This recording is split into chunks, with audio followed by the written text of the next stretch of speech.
வணக்கம். கதையும் கட்டுரையுமிலிருந்து அன்னபூரணி. இன்று எழுத்தாளர் முத்துலிங்கம் அவர்களின் செரி மரம்ன்ற சிறுகதை எடுத்துகிட்டு வந்திருக்கேன் சொல்கிறதுக்கு. இந்த செரி மரத்தையும் குறிக்கும், அந்த பழத்தையும் செரின்னு தான் குறிக்கும். இந்த செரி பிளாசம்ன்றது மிகப்பெரிய திருவிழாவாக ஜப்பானில் கொண்டாடப்படுது. ஆனால் இதனுடைய பூர்வீகம் பார்த்திங்கன்னா இமயமலையிலிருந்து தான் இந்த செரி பழங்கள் உருவானதாக சொல்கிறாங்க. இந்த கதைக்கும் இந்த தலைப்புக்கும் என்ன சம்மந்தம்னு கொஞ்சம் யோசித்து பார்த்தேன். கடைசி வரைக்கும் என்னால் கண்டுபிடிக்க முடியல. உங்களுக்கு யாருக்காவது தெரியுதான்னு சொல்லுங்கள். கதையின் இதில் சில விதி விலக்குகள் வாழ்க்கையில் உண்டு இல்லையா, அந்த மாதிரியான ஒரு அருமையான கதை இது. கதையை வாசிக்கட்டுமா? இன்றைக்கி காசு என்ற நாள். என்னோடய வருமானத்தையும் அப்பாவுக்கு தோட்ட வேலையில் கிடைக்கிற காசையும் ஒன்றா போட்டு எண்ணுவோம். பின்னாடி அதை அப்பா பேங்க்குக்கு எடுத்துகிட்டு போய் கடனை கட்டுவாங்க. அப்போ என்னை ஒரு மாதிரி பார்ப்பார். மனசை பிசைஞ்சு என்னவோ செய்யும். நான் வாழ்க்கையில் பெருசாக எதையுமே சாதிக்கலை. என் பேரை தெரிஞ்சுக்கிட்டு ஒன்றும் ஆக போவதில்லை. படிப்புலையோ அறிவிலையோ அழகுலையோ நான் ஒரு அழகும் கிடையாது. பேச வேண்டியது என் தங்கச்சிகளை பற்றி தான். அவங்க என்னவா இருக்காங்க, அவங்களுடைய உடம்புக்குள்ளே அப்போவே இருந்தது. எனக்கு தான் தெரியல. முதல் தங்கச்சியோட பேர் சமந்தா. அவள் வேலை செய்கிறது பயங்கர பெரிய வேலை. பூமியில் அவள் போல் ஒரு சில பேர் தான் இருப்பாங்கன்றது என்னோட எண்ணம். ரெண்டாவது தங்கச்சியோட பேர் பமீலா. உலகத்து சோம்பேறியெல்லாம் வருஷப்படுத்தினா இவ தான் முதல் லைனில் நிற்பாள். அழகுன்னு பார்த்தா சாதாரணம்தான். புத்தகத்தை தொடும்போது ஒரு புழுவை தொடுறது போல் தயக்கமாக இருக்கும் அவளுக்கு. பிரம்மாண்டமான கட்டடங்களை கொண்ட சிக்காகோ நகரத்தில் பணக்காரர்களில் ஒருத்தரை கல்யாணம் பண்ணியிருக்கா. அவளுக்கு வேலையே கிடையாது. ஒரு நாளைக்கு 4 தரம் ட்ரெஸ் மாற்றுவா. புது விதமான ட்ரெஸ்ஸுகள்லாம் கணவனை மகிழ்ச்சியூட்ட வேண்டியது தான் அவளுடைய கடமையும் கூட. கடைசி தங்கச்சியோட பேர் ரிபக்கா.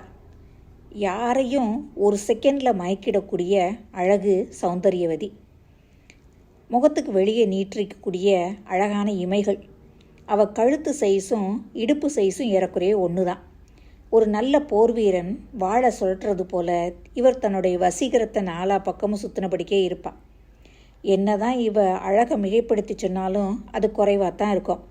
சமீபத்தில் தான் அவளுக்கு கல்யாணம் ஆச்சு. 4 தீவிரமான காதலர்களில் ஒருத்தரை தேர்வு செய்ததுக்கு ரொம்பவும் தான் தந்திரி போனான்.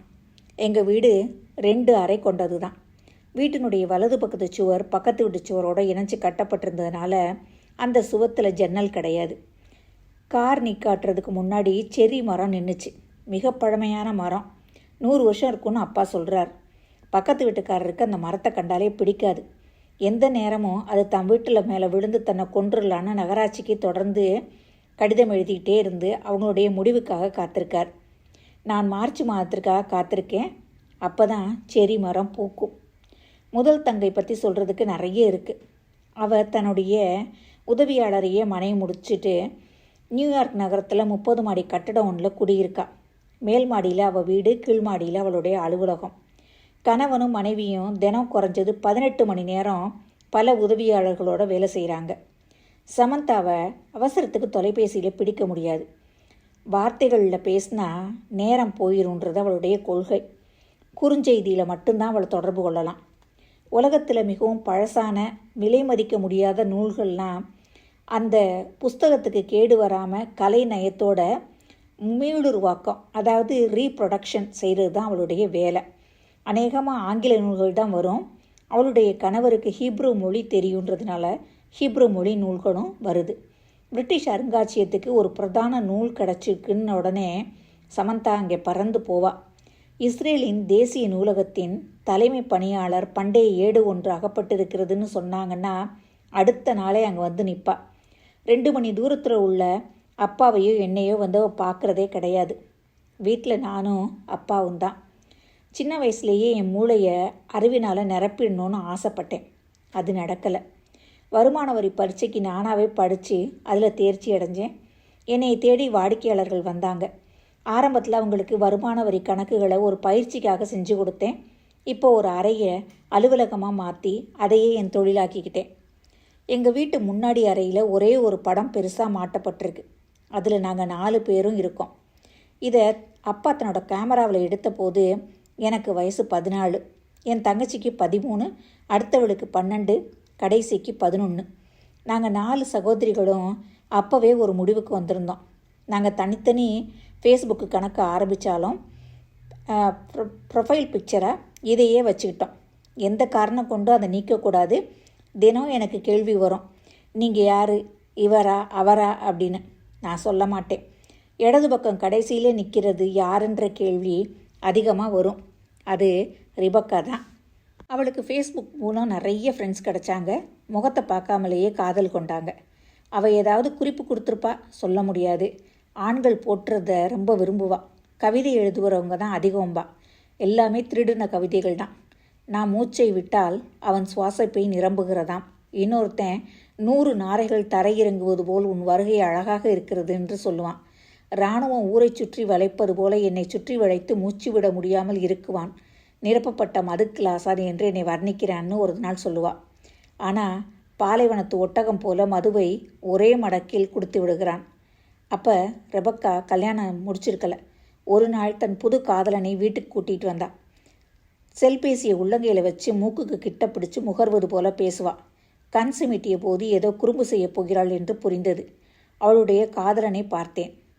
கூராக வளர்த்து வெட்டிய தலைமுடி, மெல்லிய மிருதுவான தோளில் செய்த மேலங்கி, பளபளக்கிற காலணி, வசீகரமான முகம். 2 தரம் முகத்தை தேய்ச்சிட்டா இன்னும் அழகாகிடுவான். சிப்பி ஓடு பிளந்திருக்கிறது போல வாயால் ரிபக்காவை விழுகிக்கிட்டே இருந்தான்.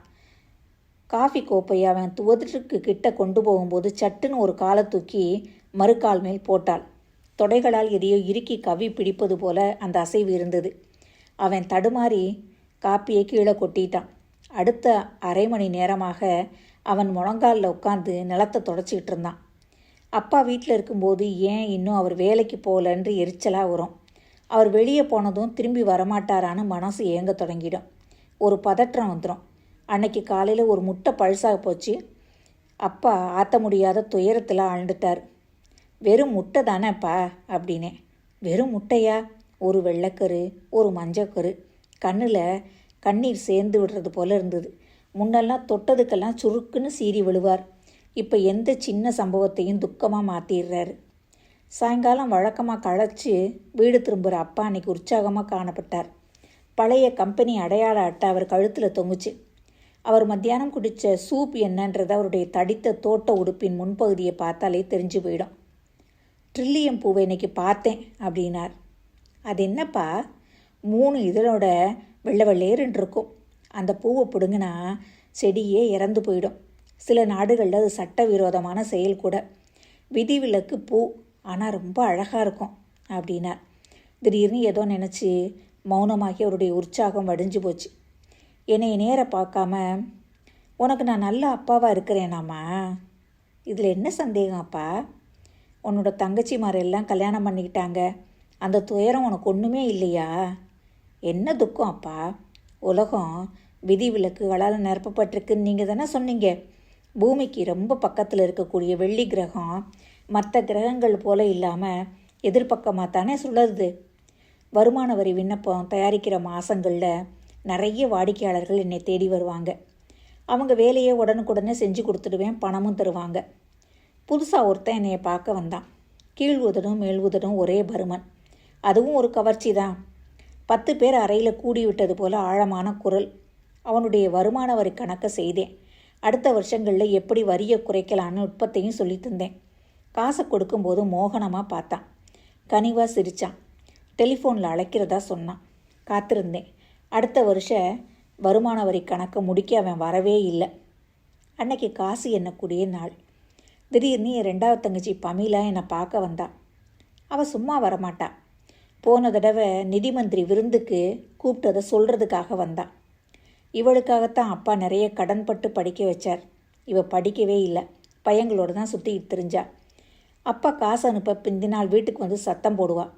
அன்னைக்கு செங்கல் நிற கார் ஒன்றில் சத்தமே இல்லாமல் வந்து இறங்கினான். வீட்டுக்குள்ளே நுழையும் போதே ஏதோ கெட்ட வாடை வீசுறது போல் மூக்க சுருக்குனான். அவள் 14 வருஷம் வாழ்ந்த வீட்டை புதுசாக பார்க்குறது போல் நூதனமாக பார்த்தான். அவள் போட்டிருந்த வெல்வெட் கலர் ட்ரெஸ்ஸு அவள் நைட்டு டின்னருக்கு கிளம்பிட்டான்றதை சொல்லிச்சு. அவள் கண்களுடைய நிறத்தை மிகைப்படுத்துகிற வர்ணத்தில் உடைகளை தேர்வு செய்கிறதுல ரொம்ப தேர்ந்தவள். தலை அலங்காரமும் அவள் போட்டிருந்த ட்ரெஸ்ஸும் கால்களை கவி பிடிக்கக்கூடிய குதி வைத்த காலணிகளும். அவள் உட்காரவே இல்லை. சுழல் கதவு போல் உள்ளேயும் வராமல் வெளியேயும் போகாமல் அங்கே இங்கேயுமா அசைஞ்சிக்கிட்டே நின்னான். பின்னாடி வந்தது போலவே சட்டுன்னு எதுவுமே சொல்லாமல் வெளியே கிளம்பி போயிட்டான். அவள் காரை பார்த்து போன பின்னாடி தான் எனக்கு யோசனை வந்தது. எதுக்காக வந்தா? கருணை பெருகி என்னையவோ அப்பாவையோ வந்து பார்க்குறவ இல்லை. போகும்போது கார் பாதையில் நின்று செல்ஃபோனை இயக்குனான். கார் தானாகவே பின்பக்கமாக நகர்ந்து அவள் பக்கத்தில் வந்து அசங்காமல் நின்றுது. திரும்பி பார்க்காம காருக்குள்ளே ஏறி அதை ஓட்டிக்கிட்டு புறப்பட்டான். அவள் போன பின்னாடி தான் தன்னோட புது டெஸ்லா காரை காட்ட வந்திருக்கான்றதே எனக்கு பட்டுச்சு. அப்பா திரும்பின போது நான் பமீலா வந்ததை சொல்லலை. என் வருமான காசை கொடுத்தேன். அமைதியாக அதை எண்ணி பேங்க்குக்கு கட்ட போனார். தோட்ட வேலை இல்லாத நாட்களில் அப்பா யார் யாரோடையோ பழைய திருமண அழைப்பிதழ்களையெல்லாம் எடுத்துகிட்டு வந்து ஆராய்வார். 100க்கு மேலே சேகரித்து வச்சுருந்தார். கடினமான தோட்ட வேலை செய்கிறதுனால மணிக்கட்டுகள் எந்த நேரமும் வீங்கி இருக்கும். 2 கையிலையும் ஐஸ் பைகளை கட்டிக்கிட்டு தனக்குத்தானே சதுரங்கம் விளையாடுவார். அன்னைக்கு கருப்பு ராஜாவை B6 கட்டத்துக்கு நகர்த்திட்டு எதிராளியை பார்க்கறது போல பார்த்தார். முன் தலைமயிர் பின்னோக்கி நகர்ந்து நெத்தி அகலமாக மினுங்குச்சு. இரக்கம் உண்டாக்கக்கூடிய உருவம். இவரையும் 4 பிள்ளைகளையும் விட்டுட்டு அம்மா எப்படி இன்னொருத்தரோட ஓடிப்போனாங்க? அந்த காதல் எத்தனை தீவிரமாக இருந்திருக்கும். ஒரு நாள் அம்மாவின் பிடரியில் அப்பா முத்தமிட்டதை நான் பார்த்துருக்கேன்.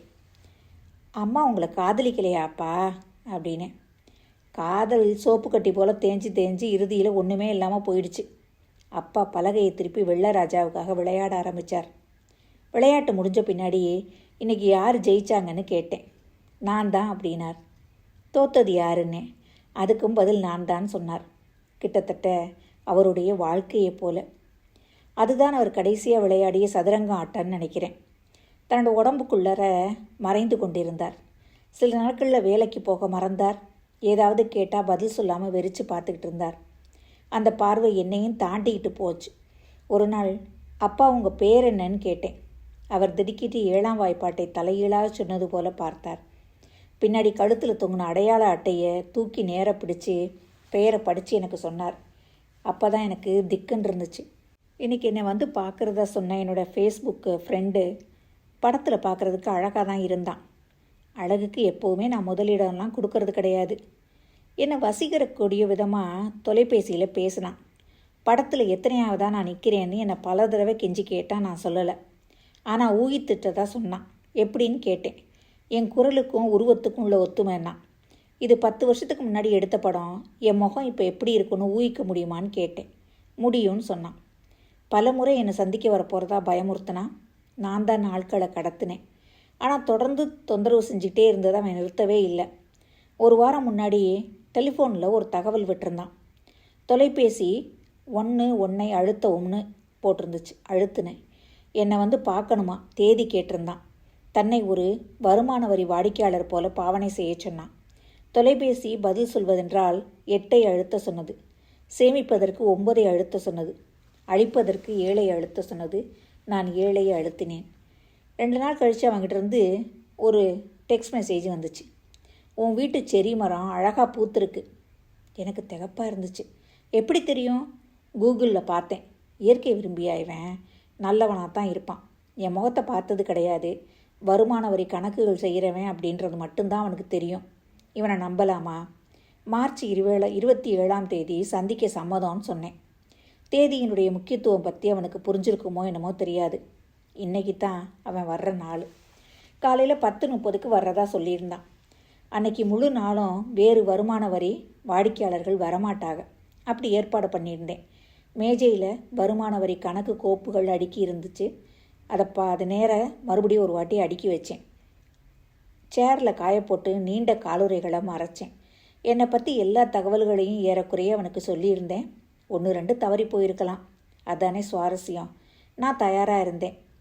அலுவலகத்துக்கு உடுத்துகிற ஆடை தான். ஒருவித அலங்காரமும் கிடையாது. கண்மை பூசி கொஞ்சம் அழுத்தமாக உதட்டு சாயம் போட்டிருந்தேன். அவனுக்காக நான் அலங்கரிச்சுக்கிட்டேன்னு அவன் உணரவே கூடாதுன்னு நான் யோசித்தேன். சரியாக 10:28க்கு கார் ஒன்று வந்து நிற்கிற சத்தம் கேட்டுது. ஜன்னல் திரையை மெல்ல நீக்கி பார்த்தேன். கார் கதவை சாத்தினான். காரனுடைய உள் விளக்கு எரிஞ்சுது. அதை அணைக்கும் வரைக்கும் நின்னான். மேலே பார்த்தான். என் மனசு திக்குன்னு அடிக்க தொடங்குச்சு. பனிக்காலம் முடிஞ்சு சுற்றி உள்ள மரங்களில் முதல் இலைகள் தொடுத்துருஞ்சு. செரி மரம் மட்டும் வெளிர் ஊதா பூக்களால் நிறைஞ்சிருந்தது. ஒரு இலை கூட இல்லை. மார்ச் 27 செரி மரங்களுக்கு உச்சமான தேதி. மரத்தை மறைச்சி பூக்கள். இனிமேல் தான் இலைகள் துளிர்க்க ஆரம்பிக்கும். விதிவிலக்கு மரம். அவன் மேலே அண்ணாந்து ஒரு முழு நிமிட நேரம் பூக்களை அனுபவித்த மாதிரி நின்னான். டக்கு டக்குன்னு படியேற சத்தம். சில வினாடிகள் கழித்து அழைப்பு மணி ஒலித்தது. நான் அவசரமாக மறுபடியும் என் ஆடையை சரி செஞ்சுக்கிட்டேன். கால் இடராமல் இருக்கிறதுக்கு சுவாச குழாயை நேராக்கினேன். நான் நடக்கும்போது கூடவே ஆக்சிஜன் சிலிண்டரும் விசுவாசமான நாய்க்குட்டி போல பின்னாடி மெதுவாக வந்தது. கதவை திறந்த உடனே அவன் அடைய போகிற அதிர்ச்சியை நினச்சிக்கிட்டே கதவு கைப்பிடியில் கையை வச்சு கதவை திருகி கதவை திறந்தேன். கதை இந்த இடத்துல முடிக்கிறாரு எழுத்தாளர் முத்துலிங்கம் அவர்கள். இயற்கையில் விதி விலக்குகளுக்கு இடம் இருக்கிறது. அற்புதமான இந்த கதையை மனசு கொஞ்சம் கனத்து தான் போகுது கதையை படித்து முடித்த உடனே. மீண்டும் அடுத்த வாரம் நல்லதொரு கதையுடன் உங்களை சந்திக்கிறேன். நன்றி, வணக்கம்.